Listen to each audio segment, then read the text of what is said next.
All right, guys, so we just finished the shoot. Unfortunately, I wasn't able to get any behind the scenes stuff. My videographer, well, the person I was going to use for my behind the scenes stuff, something came up, so wasn't able to get how we got the shoot and what we did to get the shoot and what we did to get the makeup look. But everything was a huge success. So shout out to the team, shout out to Ursala Models for giving me Julia and Stephanie. They were really, really great. So what we're gonna do now is just kind of go through the workflow and how I'm gonna separate the images, how I make my selections. I'm not gonna show like the editing process. Me personally, I don't like to see editing, and typically I outsource my retouching, so I send it out to a retoucher. But for this one, I wanted to kind of play around and practice on some things that I've been learning, and it came out pretty good. I already have one set finished. I have another set that I need to go through. So in the meantime, why don't we just go through the workflow?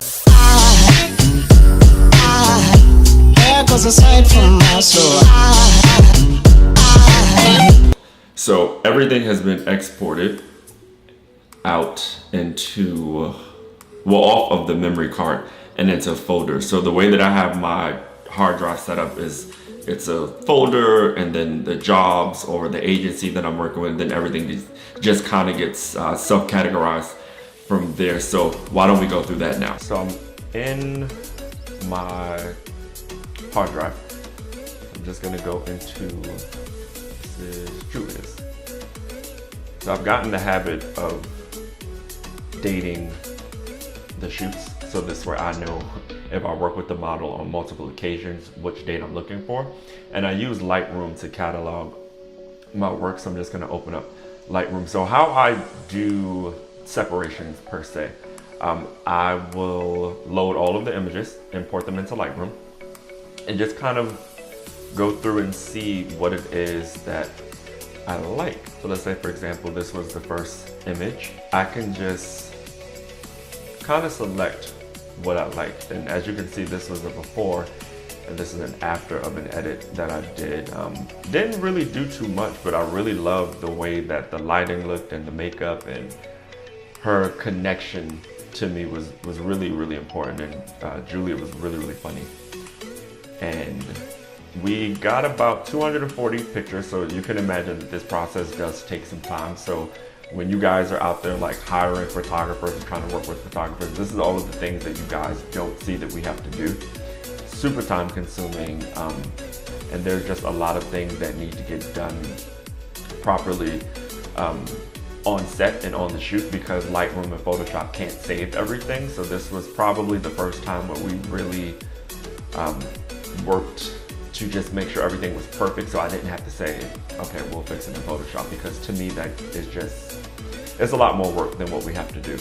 So some people use the star system in Lightroom. I just prefer to use the flag. So what I'll do is I'll hit P if I like something, and that'll select the image as flagged. And then what I can do is go down to filter and then go to flag. So out of 240 pictures, we narrowed it down to 14. So as you can see, these are the finals of what I was able to select with Julia, and their edits are right next to them. So I import these into Photoshop, I do my edits, and when I save them, they go back to Lightroom as a PSD. So this is why you're seeing them back to back. So for example, this one wasn't found because I didn't save it, but this one was, so this was the save. So I can delete this. I'm just gonna remove the selected one. And then you get a side-by-side comparison of the raw image, just lightly adjusted in Lightroom, and then sent into Photoshop, cleaned up a little bit more, touched up, and then these as well. I didn't start on these. Well, I did. So I'm gonna remove this one. So you can see side-by-side a comparison. So this is my first time like really taking the time out to do retouching, because like I said, I don't like to do that. I think I understand it. I appreciate it as its own form of work, but it's not something that I really have the time to do. And from a freelance perspective, you know, sitting for 2 or 3 days on images trying to edit them, that can stop me from doing other work. So So in some scenarios, it is better if I outsource, but then that would require a budget. So it depends on what you're doing. If this was something that I felt like I couldn't retouch, then yes, I would have put money aside to, make sure that I got the final look. But I am leaning more towards a more natural style of retouching. So I'm learning a lot and just kind of practicing. And the more you do it, the better you get at it. It's just very, very time consuming. But in Julia's case, she was a doll to work with, and the makeup was just super easy and not complicated at all. So I got these done in about a day and a half. So if we look at the makeup, because I know a lot of you are gonna ask, like, what did you do and what was the concept? She's a younger model, and I know with working with younger models with agencies on tests, we want to keep them young. We don't ever want to age them or kind of take them away from the market in which they're being branded for. So I didn't want to do anything too heavy with her, so we kept skin very, very natural. Like, there are even some spots where I didn't add foundation, and she has some texture, which is what I wanted to get in the photo, just so it's more real, it's more believable, you can see it.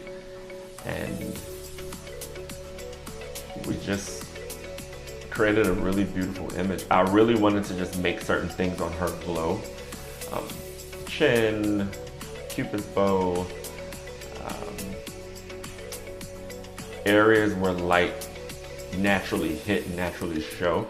So that was really, really important for me. And I really wanted the foundation and the colors to just look breathable and believable.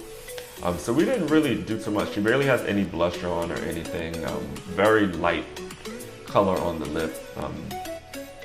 Nothing too crazy, because again, I want to keep her young. I want to keep her fresh. I want to keep her, in the demographic that her agency is marketing her for. And I think these came out amazing. The last ones with her hair down, I thought was just really chic, really clean. Again, her connection was just really inspiring to me. So anytime like she gave me those great stares, I'm like, yes, stay right there, and we would get the frame. So yeah, she has a pretty good amount of images that are gonna go back to her agent, and hopefully they get put in her portfolio and used in her book. So if you guys want to see me recreate this look from start to finish, drop a comment below. Let me know some things that you guys want to see when it comes to working with models and how makeup should be applied for tests. Things to do, things not to do, and maybe on the next shoot. Or maybe I can just get Julia to come back and we can kind of recreate one of these looks. I really like the pink lip. So maybe if I can get her back here, we can kind of go over how we did this from start to finish.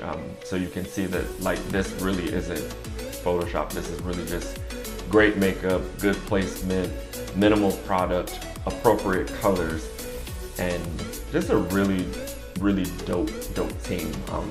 So yeah, that's my workflow, and hope you guys enjoyed that. Just a little bit into what I do when I'm doing tests. And again, I think I'm gonna try to get Julia, being that we weren't able to do behind the scenes, maybe we could just recreate this look for a tutorial. It's very simple, wasn't a lot of makeup, and this can be worn pretty much for anybody, for any occasion. So I think I'm gonna make that the next thing. So thanks for tuning in, and if you have not done so already, please make sure to subscribe, like, comment, and share, and let's have some conversation. How do you guys feel about these images? What would you have done differently? What would you have liked to see? What are some challenges that you might have as a makeup artist on set? Or what are some challenges that you may have as a photographer trying to get clean images like this? And let's just keep the conversation going. Let's share some education, share some knowledge, and just experiment. Let's just have fun. But definitely, let's engage in conversation. So I look forward to hearing from you guys. So till the next time, peace.